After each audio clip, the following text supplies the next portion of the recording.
Hello everyone and welcome back to our English pronunciation challenge. I'm excited to teach you your first lesson. Today is lesson 1, mapping your mouth. Today we're going to explore the fundamentals of improving your pronunciation, understanding how exactly the parts of your mouth are creating sound is going to make you a master at all sorts of accents, not just a British English accent. So let's begin by looking at the different parts of the mouth. I'm going to break them down and you're going to be able to identify each part so that you're able to understand exactly how to make the sounds in the next lesson. So, might sound like a biology class, but please pay attention because there is some areas of your mouth that you might not even be aware are so vital to make your sounds. It's a quick video and I just want to go over the key information.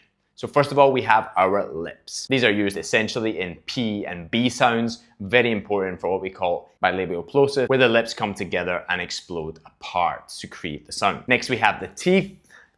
Shiny big white teeth, I hope. These are extremely important in very difficult sounds like the this sound that we're going to talk about later, and think, yes, and this. They're very important in how we identify the tongue position with the top of the teeth, which moves us to the tongue, which is one of the most vital articulators in our mouth. It's going to do a lot of work in these next 30 days, and that's why we need to practice every day because it's a muscle and every muscle needs to be worked out to be strong. So it's likely if you're struggling with pronunciation, is your tongue either doesn't know the position or it's weak at arriving to that position. It would move too slowly and maybe not quick enough in your natural speech to be able to hit the sound perfectly. And that's what we're going to fix in this 30-day challenge. Next, we have a very interesting part of the mouth, alveolar ridge. This is the part of the mouth which is inside the mouth, and if you touch your tongue at the top of your teeth and run your tongue backwards, you're going to find this bit that's slightly hard,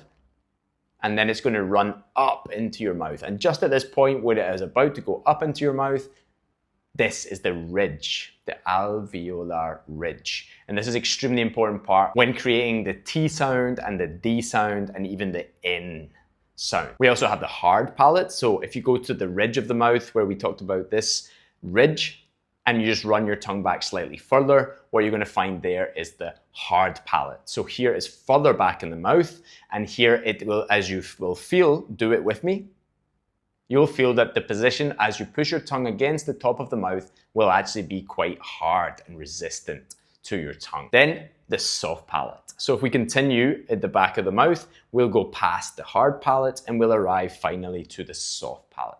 You'll feel the difference as your tongue touches it. It will become soft. Yeah? It's quite far back in the mouth. The sounds that we need to know about the soft palate is the K sound and the G sound.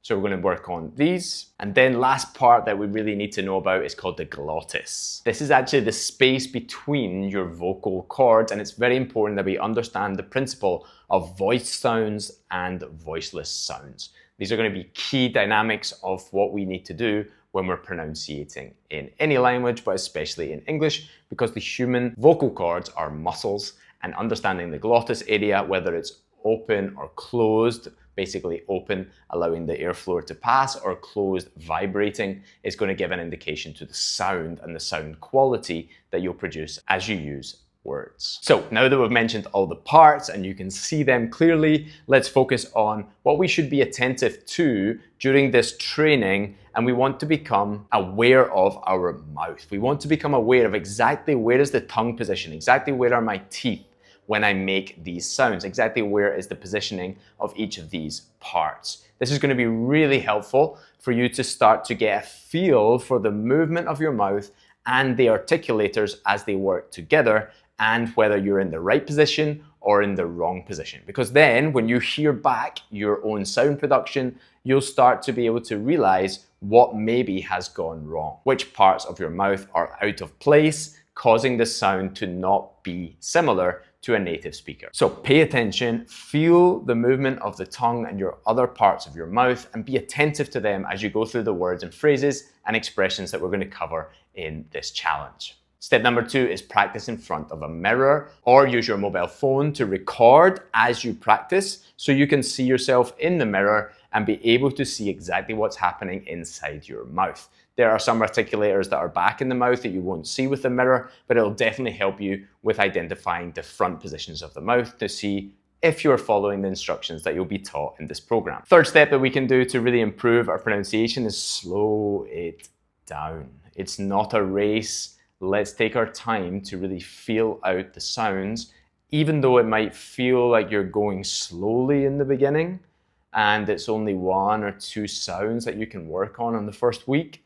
Mastering those sounds can be the difference between being understood and being completely misunderstood. So you might want to move slowly in this moment of learning so that in the future you can speak much faster and be understood without having to repeat yourself consistently. The fourth part is we're going to have to record and re-listen to our own practices to check and see if we're really making the improvements that we are expecting to make in this challenge. You're going to be able to compare that against my pronunciation and the recordings that you make to see if you've really cracked the code on understanding the sound in English. So as I said, this is going to be important for you to improve your English accent, but it's also going to help you be able to learn other languages. Myself, I'm learning Spanish and Catalan, and this understanding of how I position my mouth has helped me to be able to learn other accents and other languages. So this is an incredible investment to your future of language learning. So remember, pronunciation is all about position, practice, and awareness of what's happening in your mouth. Keep practicing, and I'm going to see you in the next lesson where we're going to cover the IPA chart, the secret key to understanding how to use different sounds in any language.